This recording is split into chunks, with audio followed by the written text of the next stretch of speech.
Hello मेरे लाडले दोस्तों। आज अपन पढ़ रहे हैं दर्पण और जल प्रतिबिंब। देखिए, दर्पण और जल प्रतिबिंब बहुत ही अच्छा टॉपिक है और इससे रिलेटेड प्रश्न आपको आसानी से मिल जाएगा। फ्री का नंबर है, फ्री का, बस कुछ समझना है, 1-2 मिनट समझना। अगर आपके पास टाइम हो तो आपको नंबर मिल जाएगा। देखते हैं दर्पण प्रतिबिंब और जल प्रतिबिंब क्या होता है। आपने कांच यानी कि आईना देखा होगा जिसमें अपन मुंह देखते हैं, है ना, तो वो होता है दर्पण।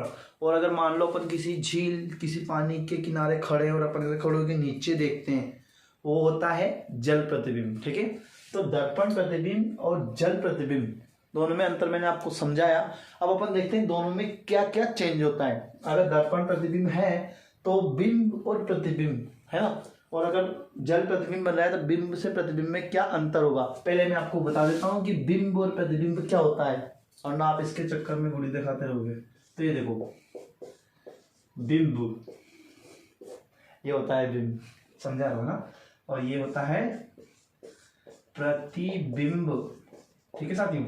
अब देखो, बिंब यानी कि वह वस्तु जिसका प्रतिबिंब बन रहा है, यानी कि मैं कांच में मेरा मुंह देख रहा हूं तो मैं तो हो गया बिंब, और जो कांच में जो मेरे जैसा एक और दिख रहा है ना आपको, मेरे जैसे एक और आपको दिखेंगे ना, वो हो गया प्रतिबिंब। आपका मान लो आप कांच में बाल बना रहे हो, देख रहे हो या देख रही हो, तो आप जो देखते हो तो आप तो हो गए बिंब, कांच में दिख रहा हो गया प्रतिबिंब। मान लो आप किसी तालाब के किनारे खड़े हो, तालाब के किनारे, और तालाब के उस किनारे पर आपको पेड़ उगा हुआ दिखाई दे रहा है, आप देख रहे हो कि पेड़ उल्टा पानी में दिख रहा है आपको, वो हुआ जल प्रतिबिंब। तो जो पेड़ है वो क्या हुआ, बिंब, और पानी में जो दिख रहा है वो हुआ जल प्रतिबिंब। ठीक है, तो बिंब और प्रतिबिंब आपको समझ में आया। अब अपन डिस्कस करते हैं कि दर्पण प्रश्न में कैसे दिया जाएगा। देखो, दर्पण प्रश्न में दिया जाएगा इस टाइप से। अगर इस टाइप से दिया जाएगा तो अपन को दर्पण प्रतिबिंब इसका इधर बनता है वो निकालना है। मान लो अगर कोई भी वस्तु है और अगर यहाँ पे दे दिया तो ये हो गया जल प्रतिबिंब। जल प्रतिबिंब को क्षैतिज दर्पण प्रतिबिंब भी बोलते हैं। जल प्रतिबिंब या क्षैतिज दर्पण प्रतिबिंब भी बोलते हैं। अगर दर्पण इधर लगाया हुआ है तो अपन को इधर बना हुआ निकालना, और अगर ऊपर लगाया तो ऊपर का। क्वेश्चन देख के आपको समझ में आ जाएगा। अब अपन देखते हैं दर्पण प्रतिबिंब और जल प्रतिबिंब में क्या क्या समानता है, क्या क्या उन दोनों में अंतर है, उसके बारे में दोनों को एक साथ दे रहा हूं। देखिए, ये हो गया लाइन, ये हो गया दर्पण प्रतिबिंब, इसको बोलते हैं मिरर इमेज। ठीक है, ये हो गया जल प्रतिबिंब यानी कि वाटर इमेज, जल प्रतिबिंब। ठीक है, दर्पण प्रतिबिंब और जल प्रतिबिंब। अब देखो, कोई भी वस्तु होती है सिमेट्री होती है, मतलब सममितता, यानी कि उसको बीच में से ऐसी जगह से काटो कि या तो दायां बायां हो जाए या ऊपर नीचे हो जाए। तो देखो, मान लो कोई भी वस्तु मेरे को बीच से काट रहा, तो ये हो गया दाईं ओर से यानी कि राइट, और ये हो गया बाईं ओर से यानी कि लेफ्ट। अगर मान लो मैं ऊपर नीचे से काट रहा हूं उसको, तो ये हो गया टॉप और ये हो गया बॉटम। ठीक है, तो देखो टॉप और बॉटम, इसके आधार पर अपन देखते हैं कि दर्पण प्रतिबिंब में क्या होता है, ऑब्जेक्ट होता है, यानी कि जो बिंब होता है, बिंब का राइट पार्ट लेफ्ट पार्ट में बदल जाता है और लेफ्ट पार्ट राइट पार्ट में बदल जाता है। साथ ही दोस्तों टॉप ही रहेगा, है ना, ये देखो टॉप ही रहेगा, और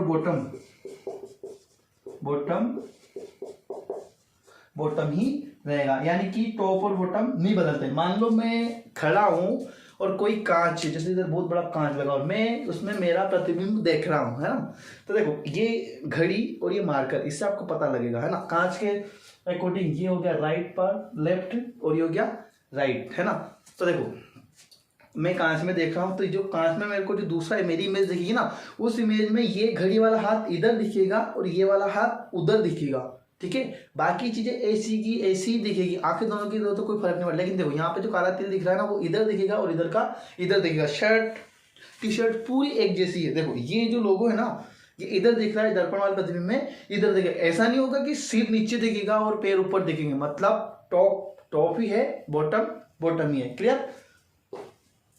जल प्रतिबिंब देखते हैं। जल प्रतिबिंब में क्या होता है, राइट ही रहेगा, लेफ्ट ही रहेगा, लेकिन यहाँ पे जो टॉप है वो चेंज हो जाएगा बॉटम में, है ना, और जो बॉटम है वो चेंज हो जाएगा टॉप में। मैंने अभी आपको समझाया था, आप किसी तालाब के किनारे खड़े हो, आप पेड़ को देख रहे हो, तो पेड़ आपको दिख रहा है, पेड़ के ऊपर पत्तियां हरी हरी, नीचे घास है, उसका तना दिख रहा है, तो जो पत्तियां उसका टॉप होगी और जो तना है उसका बॉटम हो गया, है ना। जब आप उसकी इमेज पानी में वैसे नीचे देखते हो तो आपको दिखेगा कि पेड़ के पत्ते नीचे हैं और उसका तना एक दूसरे से जुड़ा हुआ है। क्या तना जुड़ा हुआ है? क्या नहीं, वो दर्पण जल प्रतिबिंब आपको दिख रहा है। जिसको नहीं समझ में आया इधर देखो, तो जो वहां पे अपन देखते हैं पत्तियां है ना, ऊपर की पत्तियां नीचे आ जाएगी, लेकिन राइट की रहेगी और लेफ्ट की ही रहेगी। यानी कि मान लो अगर किसी ऐसा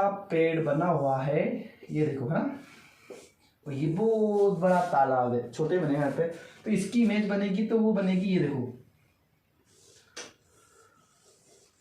ठीक है। अगर मान लो यहाँ पे कुछ चीज है, कबूतर बैठा है, तो यहाँ पे आएगा, यहाँ पे नहीं आएगा, है ना। यानी कि उसका टॉप बॉटम में बन गया और बॉटम टॉप बन गया, लेकिन राइट रहा और लेफ्ट ही रहा। मतलब आपको समझ में आ गया कि जल प्रतिबिंब और दर्पण प्रतिबिंब में किस तरह से चेंज होते हैं। अब अपन देखते हैं कि अपनी जो संख्या है ABCD EFG HIJKLMNOPQ वर्णमाला की और संख्याएं 0 से लेकर 9 तक, इनका अगर दर्पण और जल प्रतिबिंब देखा जाए तो ये किस प्रकार से बन रहा है। तो देखो मैं यहाँ पे संख्या लिख रहा हूं, प्लेन 1 2 3 4 5 6 7 8 और 9, इस 7 को ऐसा लिखा जाता है, ठीक है। मैं इसको ऐसा लिख रहा हूं ताकि आपको लिखने में आ जाए, क्लियर। ये होगी ओरिजिनल, इसका मैं दर्पण बना रहा हूं। साथ ही मैं आपको बताता हूं, अगर आपको प्रश्न में बस दर्पण दिया जाता है तो आपको ये ऑब्जेक्ट के इधर बनाना है। जब तक वो दर्पण की आपको डायरेक्शन नहीं देगा तो दर्पण प्रतिबिंब का मतलब यही होता है। और अगर आपको वो बोलता है कि जल प्रतिबिंब, तो आपको ऑब्जेक्ट नीचे बनाना है, ठीक है। तो देखो 1 का क्या बनेगा, ये ऐसा कैसे देगा, क्लियर। 2 का क्या होगा, 3 का दर्पण प्रतिबिंब क्या बनेगा, देखो ये 4 का ये सब कैसे बनेगा, ये हिस्सा इधर आ जाएगा। 5 का ये देखो, 6 का, 7 का और 8 ऐसा कैसे रहेगा, और 9 जैसे ये 9 है तो ये ऐसे बन जाएगा। यानी कि साथियों यहाँ पे देखो 8, एकमात्र 8 एक ऐसी संख्या है जिसका जल प्रतिबिंब और जो उसका प्योर प्रतिबिंब होता है ना, ओरिजिनल, दोनों समान होते हैं, है ना। अब देखते हैं इसका जल प्रतिबिंब देखता है, अपन दर्पण प्रतिबिंब देखे हैं। देखो अगर अपन इसका जल प्रतिबिंब देखते हैं तो जल प्रतिबिंब में क्या होता है, टॉप बॉटम में चेंज हो जाएगा और बॉटम टॉप में चेंज हो जाएगा। राइट ही रहेगा और लेफ्ट ही रहेगा। देखो तो ये एक है, तो इसका क्या होगा, ये ऐसे हो जाएगा, ये देखो, और ये ऐसे राइट और लेफ्ट ही रहेगा, टॉप बॉटम में चेंज है। ये देखो तो ये कैसा होगा, ठीक है। ये देखो ये कैसा हो गया। अब ये 4, इसका जो 4 है ये ऐसे हो जाएगा, क्लियर। ये 5, यानी कि ये 5 कैसा हो जाएगा, ये ऐसा हो जाएगा। ये 6, ये आपका 6 ऐसा हो जाएगा, ठीक है। ये 7 ऐसा हो जाएगा, ये 7, ठीक है। 8 और 9, ठीक है। तो ये 9 6 नहीं बनता है, ध्यान रखना, 6 ऐसे बनता है और ये ऐसे बन रहा है, ठीक है। और इसका जो 9 का अगर अपन दर्पण देखते हैं, 9 वैसा भी नहीं बनता, यानी कि बस 8 ही एक ऐसी संख्या है 0 से लेकर 9 तक में जिसका दर्पण प्रतिबिंब और जल प्रतिबिंब समान होता है, बाकी का सबका अलग अलग होता है। अब अपन देखते हैं ABCD, अपनी जो वर्णमाला है A to Z, उसके बारे में अपन डिस्कस करते हैं कि उनका जल प्रतिबिंब और दर्पण प्रतिबिंब कैसा होता है। देखो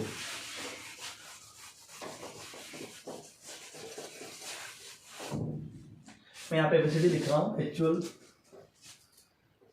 A लिख रहा होगा सबको, B C D E, D को इंग्लिश में ऐसा लिखा हो जाता है ABCD में, तो उसको ऐसे लिखेंगे ना, ये वाला ई के बाद ये देखो E F G H I जे के एल और ये हो गया एम। अपन अभी एम तक देख लेते हैं, एन से जेड तक अपन अगली बार में देख लेंगे। तो देखो मैं इसका दर्पण बना रहा हूं, तो दर्पण ए का मैं बना रहा हूं पहले इनका दर्पण। तो ए का दर्पण ऐसा का ऐसे ही बनेगा, ठीक है। बी का दर्पण बनेगा तो ये इधर हो जाएगा, ये इधर, यानी कि ये हो जाएगा ऐसा। सी का तो खुला मुंह इधर है तो इधर आ जाएगा, यानी कि ये। डी का क्या हो जाएगा, ये डब्बा ऐसे हो जाएगा भैया, ये देखो। ई का तो ये खुला मुंह इधर आ जाएगा, ये देखो, टिंग टिंग टिंग टिंग। एफ ये लो भैया।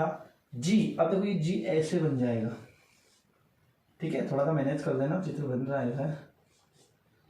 एच ऐसा का ऐसे ही रहेगा, आई ऐसा का ऐसे ही रहेगा, और जे ऐसा बन जाएगा। के देखो ये इधर है तो इधर बन जाएगा, है ना, ये और ये। एल ऐसा बन जाएगा, और एम दर्पण प्रतिबिंब में देखा जाएगा तो एम की तरह ही रहेगा, वो परिवर्तित नहीं होगा। अब अपन देखते हैं इसके जल प्रतिबिंब, है ना। तो देखो मैं इसका जल प्रतिबिंब आपको समझा रहा हूं, या तो दिख रहा है ना, देखो ए टॉप बॉटम बन जाएगा, बॉटम टॉप बन जाएगा। तो देखो इसका बनेगा, ये लो भैया ए, ऊपर टांगड़े नीचे माथा हो गया, ठीक है। ये देखो बी ऐसा कैसे रहेगा भैया, है ना। सी ऐसा कैसे रहेगा, डी ऐसा का ऐसे ही रहेगा, ई भी ऐसा का ऐसे ही रहेगा, और एफ ऐसा का ऐसा नहीं रहेगा, जी ऐसा का ऐसा नहीं रहेगा, एच ऐसा का ऐसा ही रहेगा, आई ऐसा का ऐसा ही रहेगा, और जे भैया जे ऐसे हो जाएगा, के ऐसा का ऐसा नहीं रहेगा। देखो ये लाइन ऊपर जा रही है तो लाइन इसमें ऐसा आके ऐसा आएगी, क्या यही के है, नहीं है ना। एल ये देखो ला लाऊं, और एम डब्ल्यू बन जाएगा, डब्ल्यू, ठीक है। अब अपन देखते हैं एन से लेकर जेड तक। यहाँ पे आपको समझ में आया, बी सी डी ई और एच आई ये ऐसे हैं जो ऐसे कैसे हैं, परिवर्तित नहीं हुए। अब अपन देखते हैं एन से लेकर जेड तक। एन से लेकर जेड तक जो अपनी अंग्रेजी वर्णमाला होती है उसके जो लिख क्यों नहीं रहा है, ये देखो N O P Q R S T U V W X Y और जेड। ये वाई को ऐसे लिखते हैं और ये डब्ल्यू है ना। मैं यहाँ पे बस बड़ी एबीसीडी का सिखा रहा हूँ, छोटी एबीसीडी का आप देख रहे हैं, बस मैं आपको तरीका दिखा रहा हूँ कि ऐसे बनता है, ठीक है। देखो इसका अपन बनाएंगे भैया दर्पण। तो देखो इसका दर्पण बनेगा तो इधर चला जाएगा, यानी कि ये ऐसा कैसे रहेगा, एन ऐसे तो एन, यानी कि उल्टा एन बन जाएगा। ओ फाफड़ा ऐसा कैसे रहेगा, पी उल्टा बन जाएगा, क्यू ऐसा कैसे रहेगा, बस डंडा इधर आ जाएगा, आर ऐसा कैसे रहेगा, एस टी ऐसा कैसे रहेगा, यू ऐसा कैसे रहेगा, वी ऐसा कैसे रहेगा, डब्ल्यू ऐसा कैसे रहेगा, एक्स ऐसा कैसे रहेगा, वाई ऐसे आ रहा तो ऐसे हो जाएगा, और जेड बदल जाएगा लाला, ठीक है। अब देखते हैं दर्पण के बाद जल प्रतिबिंब। अब देखो एन का जल प्रतिबिंब भी चेंज हो जाएगा। देखो ये ऐसे था तो ऐसे हो जाएगा, ठीक है। यानी कि एल का दर्पण और जल प्रतिबिंब समान होता है, लेकिन एक दूसरे का समान होता है, लेकिन मूल आकृति के समान नहीं होता है। ओ ऐसा कैसे ही है, पी ऐसा हो जाएगा, और क्यू ये ऊपर आ जाएगा, आर ये ऐसे हो जाएगा, एस कैसा होगा, ऐसा होगा, ठीक है। T U V W M बन जाएगा, एक्स और वाई ये ऐसे है तो ये ऐसे बन जाएगा, और ये जेड फिर उल्टा हो जाएगा बच्चों। ये कैसा बनेगा, देखो ये ऐसा ऐसे हो जाएगा, यानी कि ये आपका जेड, ठीक है। दोस्तों आज अपन ने जो जल प्रतिबिंब और दर्पण प्रतिबिंब है, इसमें मैंने आपको बताया दायां बायां राइट लेफ्ट टॉप बॉटम कैसे चेंज होता है। इसी के साथ मैंने आपको ये बताया कि एबीसीडी यानी कि अपनी अंग्रेजी वर्णमाला है उसका ऐसे लेकर जेड तक के जो वर्ण है उनका दर्पण प्रतिबिंब और जल प्रतिबिंब कैसे बनता है। इससे पहले मैंने आपको ये बता दिया कि जो अपनी गिनती के अंक हैं 0 से लेकर 9 तक, उनका दर्पण प्रतिबिंब और जल प्रतिबिंब कैसे बनता है। तो आशा करता हूँ आपको ये समझ में आया होगा। अगली वीडियो में अपन इसके क्वेश्चंस लेंगे कि किस प्रकार इसके क्वेश्चंस आएंगे। इसका जो जल प्रतिबिंब और दर्पण प्रतिबिंब रहेगा तो उसमें किस प्रकार से अपन से क्वेश्चन पूछे जाएंगे, तो वो अपन अगली वीडियो में देखेंगे। तब तक बने रहिए हमारे साथ। धन्यवाद।